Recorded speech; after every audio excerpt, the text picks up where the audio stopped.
7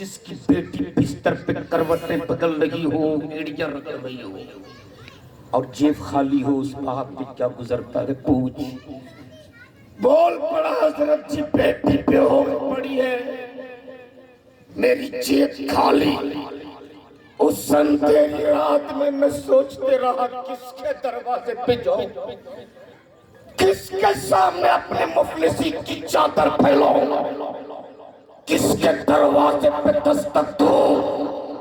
ارے یہ دنیا تو اس قدر مطلبی ہے کہ دن کے اجالے میں لوگ غریبوں کو نہیں پہچانتے، اندھیری رات میں مجھ غریب کو کون پہچانے گا، کون میری مدد کرے گا۔ اس نے کہا حضرت جی مجبور ہو کر میں نے اسی تھیلی کو نکالا جس تھیلی میں نے غوث اعظم کے لنگر کے لیے پیسہ جمع کیا تھا۔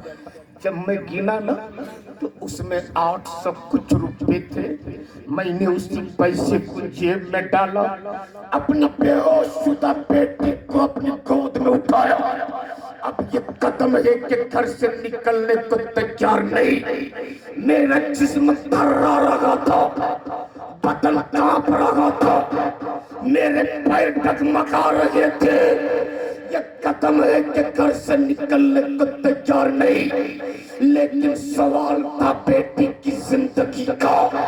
ایک طرف تو غوث اعظم کا لنگر ہے، دوسری طرف بیٹی کی زندگی کا سوال ہے۔ میں اپنی بیٹی کو گود میں اٹھایا، لرزتے قدموں سے آگے بڑھا، ڈگمگاتے پیروں سے آگے چلا، تھراتے بدن سے ہاسپٹل کے جانی پڑا۔ ابھی میں چند ہی قدم چلا تھا، میری آنکھیں برس رہی تھی، میرا پیر لرز رہا تھا۔ میں اس اندھیری راتوں میں اپنی نگاہوں کو آسمان کی جانب اٹھایا تھا اور بغداد کی جانب لو لگا کر عرض کیا تھا، اے شہنشاہ بغداد، تو نے اشارہ کر دیا تو 12 برس کی ڈوبی ہوئی کشتی نکل آئی، تو نے اشارہ کیا تو مردوں میں زندگی آ گئی۔ مجھ غریب پر بھی نظر عنایت کیجئے، مجھ غریب پر بھی نظر کرم ڈالیے۔ اس نے کہا حضرت ابھی میری نگاہیں اوپر سے نیچے بھی نہیں آئی تھی کہ میری بیٹی کی آنکھیں کھل گئی، میری بیٹی مسکرانے لگی، میری بیٹی صحت یاب ہو گئی۔ تو مجھ کو کہنے دو لوگوں، جب بغداد کے غوث کا یہ عالم ہے تو مدینے والے رسول اللہ۔ نعرے تکبیر، نعرے رسالت، جشن غوث الورا کانفرنس، علماء اہل سنت، نعرے تکبیر، نعرے رسالت۔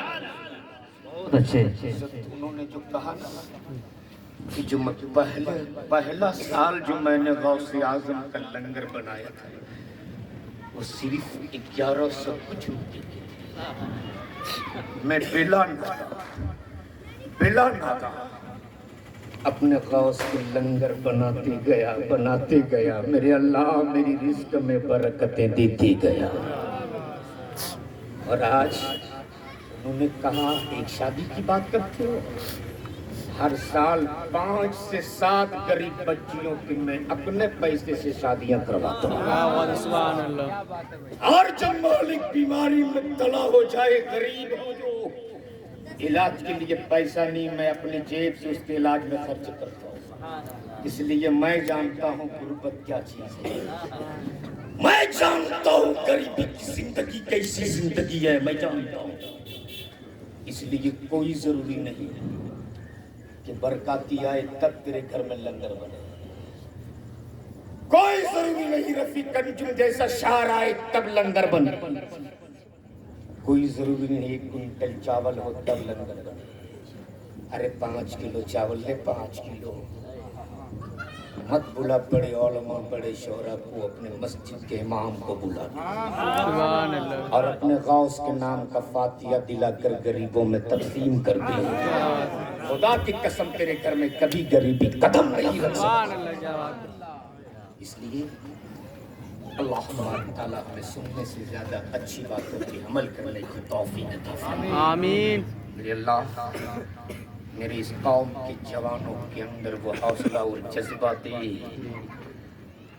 آج فلسطین پر جو مظلوم مسلمانوں کے ساتھ کیا جا رہا ہے، میرے مالک اس غیب سے مدد فرما. آمین آمین. آج ہم کتنے مجبور ہو چکے ہیں، ہم تو اس کے لیے دعا کے لیے ہاتھ بھی نہیں اٹھا سکتے.